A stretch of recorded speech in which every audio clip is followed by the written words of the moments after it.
Torah tells us a story. It's not seeking to simply entertain us with a story, but rather it's trying to communicate something to us. In the case of Yaakov and his wives, then, what is the Torah trying to say? Hi, this is Barry Phillips with 10-Minute Torah, day number 4, the Torah portion of YHWH, and he went out. Let's continue now in Genesis or Bereshit chapter 29 and read beginning with verse 30. And he, that is Yaakov, also went into Rachel, and he also loved Rachel more than Leah. And he served with Laban still another 7 years. And Yahweh saw that Leah was unloved, at least by comparison, and he opened her womb, but Rachel was barren. And Leah conceived and bore a son, and called his name Reuben. For she said, For Yahweh has looked upon my affliction, because now my husband is going to love me. I read those words and you want to cry. I have seen people trying desperately to win the love, affection, and acceptance of someone they greatly yearn for. Never find it. That's children for their parents, sometimes parents for their children, husbands or wives for their spouse, friendships.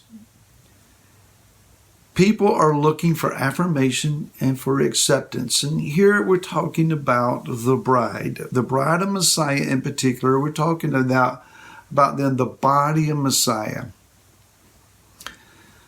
Again, none of this really makes sense unless we understand Laban. And we talked about this yesterday. Laban being in this context, let's call him the spiritual leader that is usurping the talents and skills of someone else for his own benefit. Now, Laban knows that Yaakov has the Bekira. He has the covenant promise of bearing the seed, the promised one, from Bereshit or Genesis 3:15, and also will inherit the land. He has received the double portion blessing from Yitzhak, although he really has nothing to show for it at this point. So what is it that Laban is after? Why did he give Leah to Yaakov first and not Rachel as Yaakov had asked for? Well, it could have been that knowing that Leah was not as pretty, perhaps, as the younger sister, maybe Yaakov would get her pregnant and become disgusted with her, and if so, that he may take Rachel and leaving Leah and the heir to all things from Yaakov with him. Those who usurp the talents and skills of others for their own benefit, they've always got a plan. They've always got a backup in mind. They're always looking and scanning the horizon for the next source of talent and skill that will build their own source of agenda. Just keep that in mind. Now, as we continue on, Yaakov has labored for 7 years for Rachel. Everybody knows what he's doing. There's no secret about this. Leah has to know that when she goes into the marital tent that she is deceiving him, that she's deceiving who's to be her husband, and it's not going to be accepted or go over well. But she does it. Perhaps she's loved this man all along herself and sees the opportunity to try to make this work. How many marriages have people gone into saying, I can make this work? Bad plan. So after that first night, she's always chasing that level of intimacy and romance and passion. She never really seems to get it again. Yaakov makes no secret about how he feels about what's going on. And now he sits about to serve another 7 years for Rachel. He's married to Leah, but he's working 7 years for Rachel. And by comparison, at least, to how he feels about Rachel, Leah is seen to be unloved. Now, when did Yaakov ever declare his love for Leah? It doesn't say that he did. But he has demonstrated and announced his love for Rachel. So, we understand then that Leah was initially barren, for it says here that when Yah saw her plight and her condition, that he opened her womb. So initially she was barren. It's not that Yaakov prayed for her like Yitzhak did Rivka and Abraham did for Sarah. Yah arbitrarily opened up Leah's womb and she bears a son. And she says, because Yahweh has heard that I am unloved and has given me this son. Or actually in verse number 32, don't let me get ahead of myself. Yahweh has looked on my affliction. What affliction? Barrenness? Being unloved? And she says, because now my husband is going to love me. She is going to try to win her husband through childbearing. It doesn't work. And so she cries out and she's weeping, and Yah hears her and he gives her another son. And she says, he's heard my voice and I name him Shimeon.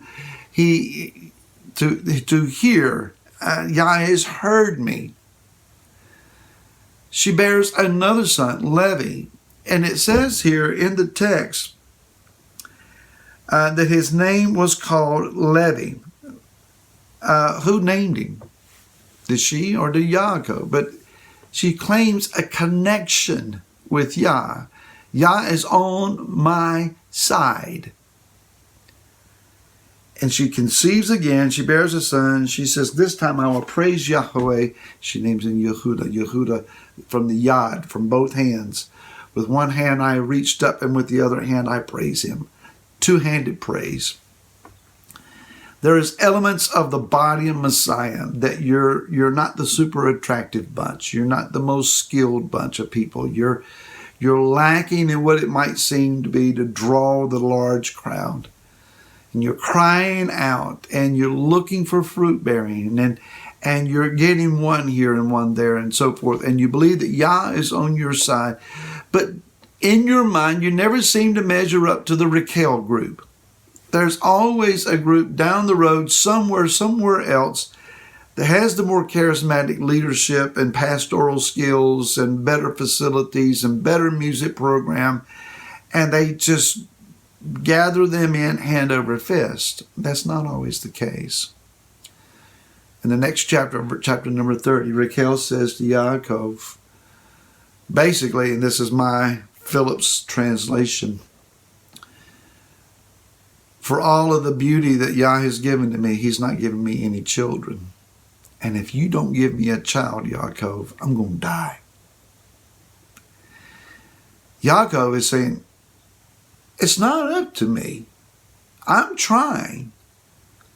But it's Yah, evidently, that has withheld children from your womb. How is it? Don't put me on that pedestal up there with Yahweh. I'm not the one to decide this factor. Leah has given him 4 sons, but for all the sons that she's given to Yaakov, he still prefers the primary bride in his estimation, which is Rachel. Rachel, the primary bride, for all of her beauty and for all of her attractiveness, she's not bearing fruit. In other words, the body of Messiah struggles with affirmation, with acceptance, with identity, with place. There is the spirit of competition that takes place between us at times. And it's all in an effort to find acceptance with him. Let's not forget, we grew up in Lavan's house. We grew up being used for our talents and our skills. Perhaps Lavan is even using these daughters to get what he wants from Yaakov. But Yah's not going to use us and abuse us. Yah has chosen us and redeemed us. And he's demonstrated that through Yaakov, who brought the covenant to them. They were outside the covenant. But now, because of a relationship with this man, they're included. You are included, not for your talent or skill, but because Yah sees the life that you're going to bring forth. More tomorrow. To then, shalom.